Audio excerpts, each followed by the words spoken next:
Jazz here, and I'm jiving to this episode of Transformation Animation featuring Mike Blanchard, Stephen C. Phillips, and Michael Wilson.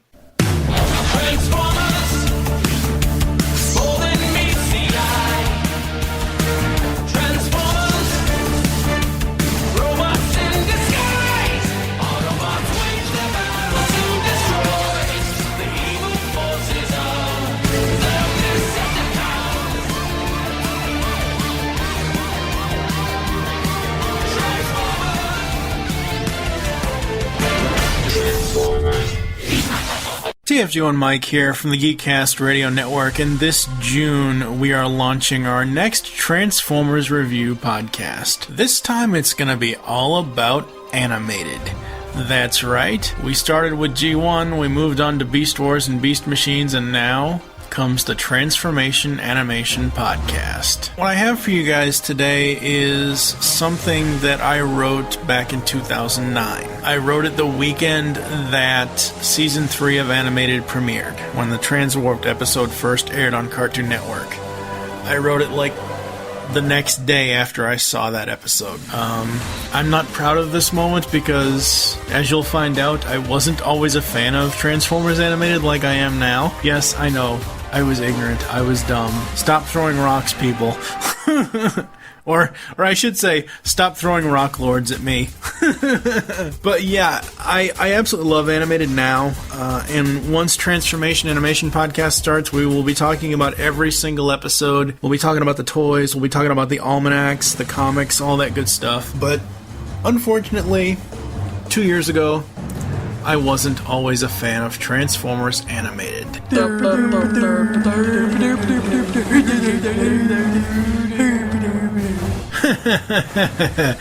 Thank you for that nitro streak.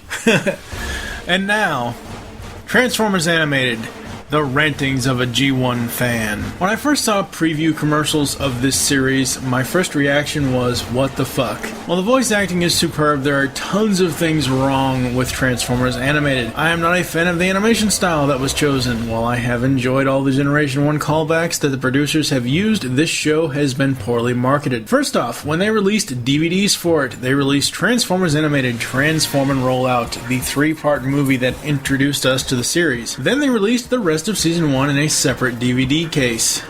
What? After came Season 2 on DVD, and this Saturday, March 14th, 2009, will be the premiere of Season 3, which we have yet to get on DVD. The voice acting, as I said, is great for the series. Each actor and actress really grasps the character that they are playing, although it is very weird hearing David Kaye as Optimus Prime. I like it, as supposedly this series Prime is supposed to be younger and basically greener than, say, Peter Cullen's heroic Optimus from G1, which is fine with me. I understand that they were going for a different feel to the character. I'd have been vehemently against Kaye playing Optimus if it was a direct G1 transfer. However, I get where they were going with it. Having the Autobots in this as cleanup bots kind of reminds me of the G1 episode War Dawn, where Orion Pax and his friends were energy collectors. However, now they must be called to action to save the Allspark from the Decepticons. They come across a Decepticon flagship, and battle ensues. Much like G1 premiere 3-parter More Than Meets the Eye. There are a shitload of G1 references through TF Animated, however, human villains that they use are just fucking outrageously stupid. The Angry Archer, Nino Sexton / Nanosec, Prometheus Black / Meltdown, Professor Princess, and Henry Masterson / Headmaster. These villains, as they called them, really pissed me off. Yes, I know G1 wasn't without its human villains, but these are just well damn ignorant. I've actually had to rewatch the Season 1 and 2 episodes on YouTube to remind myself how bad this show is. Ugh. The other major flaw with the entire Transformers Animated line is the fact that Hasbro didn't, or Cartoon Network didn't, run the toy commercials during the airing of the show. I've seen at least 20 TFA commercials in the last 10 months since the Season 2 finale. Now, yes, I understand fully that if Transformers Animated is airing an episode, they can't show an animated toy commercial during that show. I get that. So, no one, comment on this video or this audio saying, you're wrong, blah, blah, blah, blah. I understand. if Transformers Animated is airing, you have to air like G.I. Joe toy commercials or Mask toy commercials. Not that there's a Mask line nowadays, unfortunately. But I get that. So no one, don't throw any rock lords at me for doing that, for saying that. And I never saw more than 2 commercials during the show's run on air. Talk about bad mark. I'm going to review several episodes of Transformers Animated briefly before getting into the Season 3 premiere episode, Transwarped. Season 1, Episodes 1 to 3, Transform and Rollout. This was the premiere movie introducing us to Transformers Animated. There are tons of G1 references, like Sparkplug, Sari's robot dog. In the beginning of the picture, they reference the G1 cartoon with talking about the Great War and the fact that it has been centuries since it has ended, with the Decepticons defeated, not destroyed. They even call back to Transformers the movie when Prime crashes to the Earth after releasing the Allspark energy on Starscream. He dies and turns gray. That was before Sari used her quote-unquote key on him. I really was against this cartoon, but I tried to give it a chance. At least I gave it more of a chance than Armada Energon or Cybertron. As I said before, I can't stand the animation style of this cartoon, as well as I think that after the release of the live-action film, Hasbro team just wanted to rush a cartoon out. There is absolutely no planning or thought into this series whatsoever. This 3-part movie was a good start, but it goes downhill after this. Thus, there are several good episodes throughout the first 2 seasons, but generally I thought and felt that it was just horrid. Now let me also say, one of the reasons why I didn't really like this series back when it first started airing is because, number one, it was on at 10:30 on a Saturday morning, and I never remembered to watch it. And that's why I said earlier that I had to go back, when I wrote this article, I had to go back and rewatch the series on YouTube. Episodes 15 and 16, Megatron Rising. This 2-parter was the big reveal of Megatron still being online. First off, I must commend and marvel at the superior voice acting of Corey Burton. His Megatron in this series is almost equal to Frank Welker's in G1 or David Kaye's Beast Wars Megatron. The animation in this 2-parter is very crisp and solid, and Megatron finally becoming the true Decepticon leader and rising to power is fucking awesome. Even though I rag on this series as much as I do, the Season 1 ending story is fucking great. I can't say anything bad against these 2 episodes. It left a yearning for more great stories from these writers. I hate the fact that they haven't introduced Astro Train yet. However, Blitzwing is crazy as all hell in the series, and that is just hilarious. The Dinobots in this series are dumber than fucking rocks, though. They are even worse than the ones in G1, and I love me some G1 Dinobots, I always have. That isn't saying something bad about this story, though. Just the Dinobots themselves. The design on Megatron in his Earth mode is superbly done and looks fucking awesome. Yes, I know I keep saying fucking awesome in the written part here. They even got the sound effect right for the Fusion Cannon G1 reference. Yay! There's one point in the second part where Sumdac says he must tell Sari something, but I'll come back to that.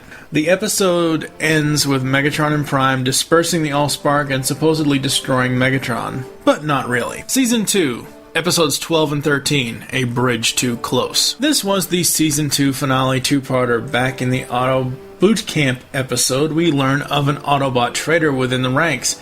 In this episode, he comes to a front as Longarm Prime / Shockwave. And to my shocking delight, as I just looked it up, Corey Burton voiced both G1 Shockwave and Transformers Animated Shockwave. Hell yeah. I never knew the G1 Shockwave was Corey Burton. Anyways, in this episode, in this series, the Autobots are the ones to have the Space Bridge technology, which is a complete turnaround from G1 because, as we all know, the Decepticons had the Space Bridges back then.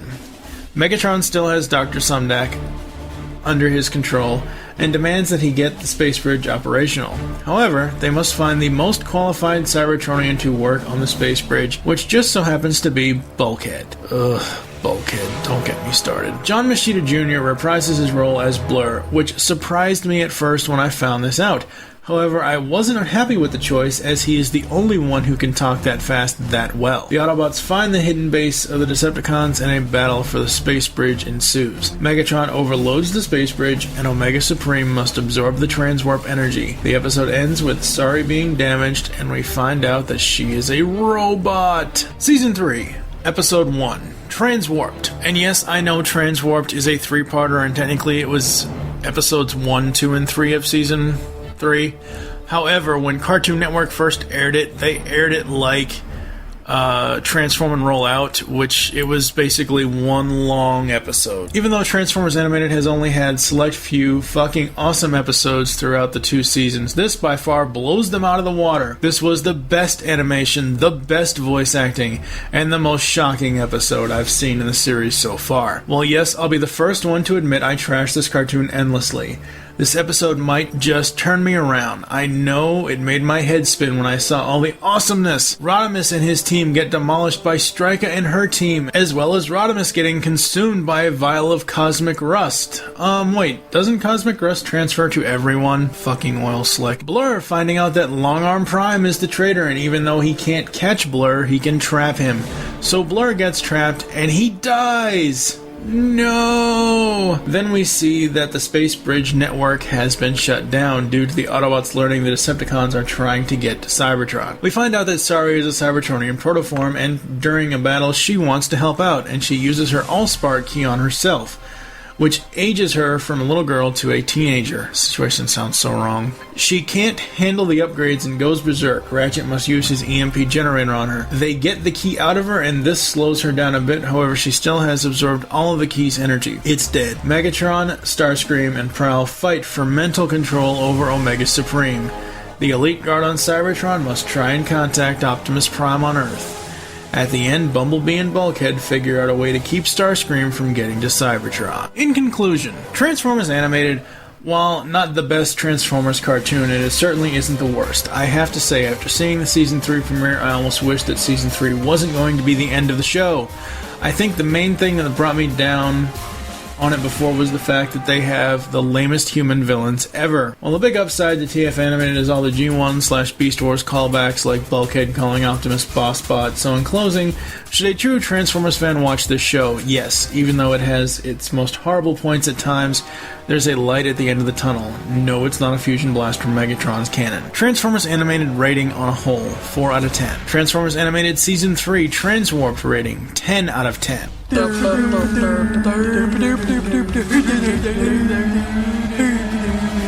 Thank you once again, Nitro Streak. Yes, I know, I was a dirt back then.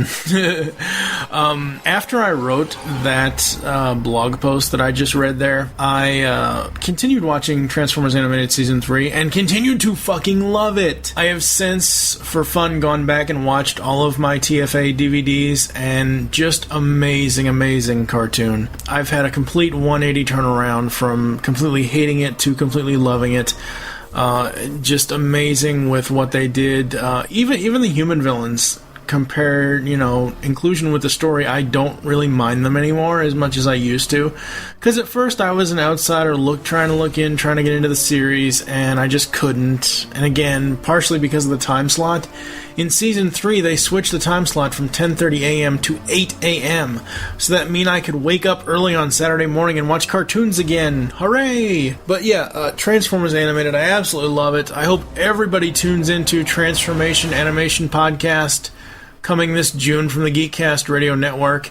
I am TFG and Mike, and who better to close this than Optimus Prime himself? Transform and roll out!